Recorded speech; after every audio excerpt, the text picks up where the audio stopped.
મુખ્યમંત્રી હર્ષ સંઘવીની હાજરીમાં કન્યા કેળવણી મહોત્સવ યોજાયો।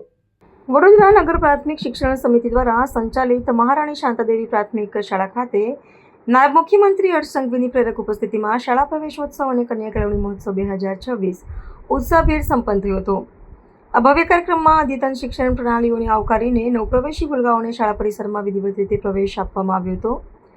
સરકારી શાળાઓમાં સ્માર્ટ એજ્યુકેશન થકી શિક્ષણની ગુણવત્તામાં નોંધપાત્ર સુધારો આવતા હવે શિક્ષણ જગતમાં એક સકારાત્મક પરિવર્તન જોવા મળી રહ્યું છે। આ વર્ષના પ્રવેશોત્સવની સૌથી નોંધપાત્ર અને ઐતિહાસિક બાબત એ રહી કે વડોદરામાં 1354 જેટલા વિદ્યાર્થીઓએ ખાનગી શાળાઓનો મોહ છોડીને સ્વેચ્છાએ સરકારી શાળાઓમાં પ્રવેશ મેળવ્યો છે। નાયબ મુખ્યમંત્રી આ પ્રસંગે શિક્ષકોને માર્ગદર્શન અને ટકોર કરતા જણાવ્યું હતું કે બાળકોના ઉજ્જવળ ભવિષ્ય અને શ્રેષ્ઠ શિક્ષણ માટે શિક્ષકોએ પોતાની નૈતિક જવાબદારી નિષ્ઠાપૂર્વક નિભાવવી પડશે। તેમણે ભારપૂર્વક જણાવ્યું કે વિદ્યાર્થીઓને માત્ર પુસ્તકીય જ્ઞાન ન આપતા તેમના સર્વાંગી વિકાસ અને ભણતરની સાથે ગણતર પર ધ્યાન કેન્દ્રિત કરવું અત્યંત આવશ્યક છે। અત્રે ઉલ્લેખનીય છે કે હાલમાં શિક્ષણ સમિતિ દ્વારા વડોદરામાં 126 જેટલી શાળાઓ સફળતાપૂર્વક કાર્યરત છે। શૈક્ષણિક માળખાના વિસ્તરણ અને આધુનિકીકરણના ભાગરૂપે આગામી સમયની નવી રૂપરેખા પણ જાહેર કરવામાં આવી હતી, જેમાં વર્ષ 2030 સુધીમાં તમામ સરકારી શાળાઓમાં મોડેલ સ્ટુડિયો નિર્માણ કરવાનો લક્ષ્યાંક રાખવામાં આવ્યો છે। વધુમાં ચાલુ શૈક્ષણિક વર્ષથી જ 2 નવી કન્સેપ્ટ શાળાઓ શરૂ કરવાની જાહેરાત કરવામાં આવી છે। કાર્યક્રમના અંતે નાયબ મુખ્યમંત્રીએ વાલીઓને ખાસ અપીલ કરી હતી કે તેઓ બાળકોના સ્વાસ્થ્ય અને સ્વચ્છતા પ્રત્યે વિશેષ જાગૃત રહે તથા રમતગમતથી લઈને દરેક ક્ષેત્રમાં બાળકોને આગળ વધવા માટે પૂરું પ્રોત્સાહન પૂરું પાડે। જેમને આજે એમના જીવનનો આજે બીજો જન્મ એટલે કે શાળાનો પહેલો દિવસ અને ઉપસ્થિત સૌ પરિવારજનો, હું ગરમી ખૂબ છે એટલે માત્ર 2 મિનિટમાં આપ સૌને વિનંતી કરવા માંગુ છું। આ કાર્યક્રમમાં વાલીઓ ખૂબ મોટી સંખ્યામાં અહીંયા હાજર છે। મારી આપ સૌને વિનંતી છે કે બાળકોને સ્વચ્છ અને સ્વસ્થ રાખવામાં આપ સૌ લોકો વધુમાં વધુ ભારપૂર્વક એમાં અમને મદદ કરો। વહેલી સવારે બાળક જ્યારે શાળામાં આવે છે તો નવરાઈને માટીમાં રમીને પાછો આવે તો એનો હાથ ધોવરાવવું, દરરોજ દાંતન કરાવવું, એના વાલ ઉલવા, એવા નાના નાના વિષયો જોડે આપ સૌ લોકો આપણા બાળકોનું વધારે ધ્યાન રાખો તેવી ખાસ અપીલ કરવા માટે હું અહીંયા આવ્યો છું। સાથે સાથે અહીંયા ખૂબ મોટી સંખ્યામાં શિક્ષકો હાજર છે। મારી શિક્ષકોને વિનંતી છે કે આ બાળકો, એમનો પરિવાર, એ સૌ લોકો આપ સૌ પર વિશ્વાસ રાખીને એમના બાળકોનું ઉજ્જવલ ભવિષ્ય બનાવવા માટે બાળકોને તમને સોંપે છે।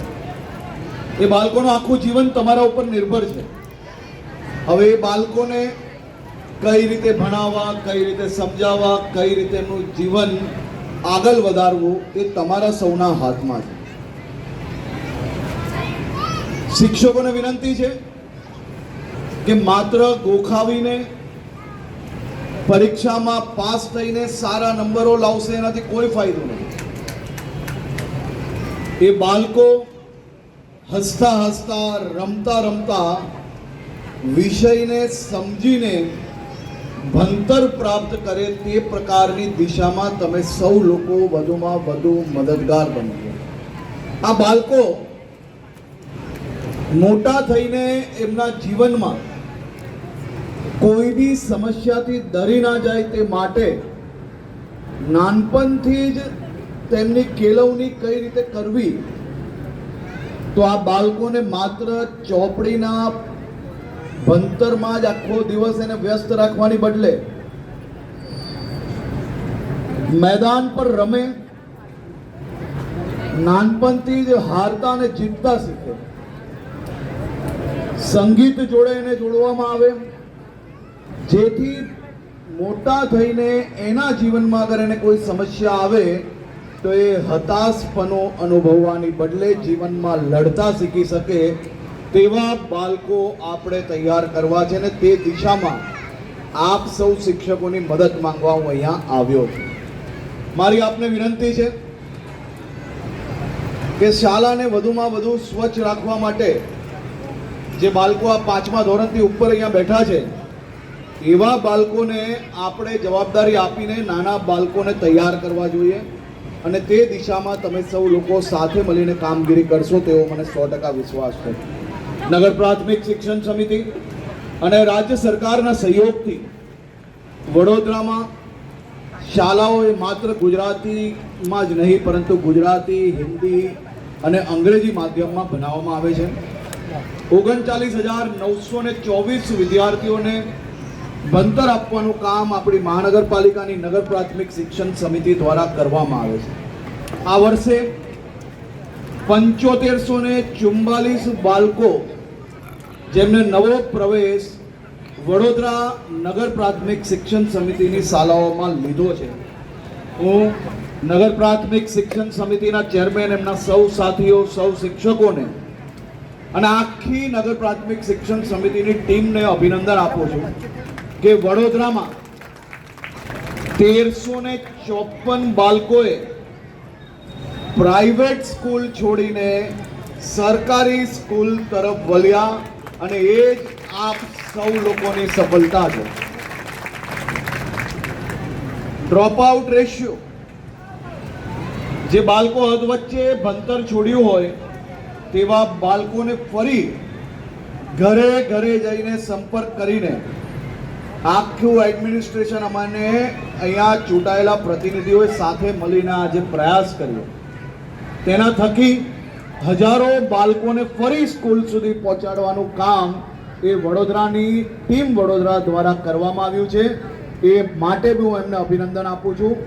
ફરી એકવાર સૌ વાલીઓને હું વિનંતી કરું છું કે બાળકોનું ભવિષ્ય ઉજ્જવલ બનાવવા માટે એને સ્વચ્છતા, સ્વાસ્થ્ય અને ભણતર આ બધું સાથે મળીને જ્યારે તમે એની ઉપર ધ્યાન આપશો તો એ માત્ર એક હોશિયાર વિદ્યાર્થી નહીં પરંતુ એક સારો નાગરિક બનાવવામાં બી આપણે સૌ લોકોએ સાથે મળીને કાર્ય આગળ વધારવું છે. આપ સૌ લોકોને ફરી એકવાર ખૂબ ખૂબ અભિનંદન. ખૂબ ગરમી છે એટલે આપણે સૌ લોકોને હું જય જય રામજી કી ભાઈ